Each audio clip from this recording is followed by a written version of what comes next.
غواړي طلاق زه په زه غواړم نوره مې د دغه وینا چې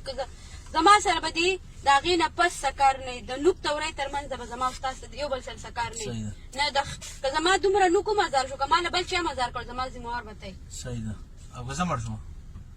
من غریبانان خلک من خو د دونه عاجزانه نه شوم ما زه شل پیرې طلاقه شم شل پیرې پرېښودی شم په هغې کې مړه نه شم په دې اوس پاته ونیسه معلوم څوک څه مړه کړم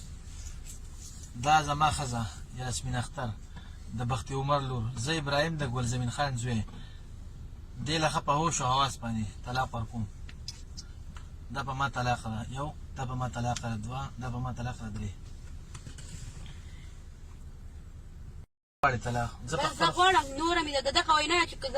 زما سره به دي د هغې نه پس سکار نه د نوک تورۍ تر منځ به زما او ستاسو د یو بل سره سکار نه نه که زما دومره نوک ومزار شو که ما له بل چا مزار کړ زما ذمهوار به تی صحیح ده او که زه مړ شوم من غریبانان خلک من خو د دونه عاجزانه نه شوم ما زه شل پیرې طلاقه شم شل پیرې پرېښودی شم په هغې کې مړه نه شم په دې اوس پاته ونیسه معلوم څوک څه مړه کړم دا زما ښځه یاسمین اختر د بختي عمر لور زه ابراهیم د ګلزمین خان زوی دې له ښه په هوش او حواس باندې طلاق ورکوم دا په ما طلاق ده یو دا په ما طلاق ده دوه دا په ما طلاق ده درې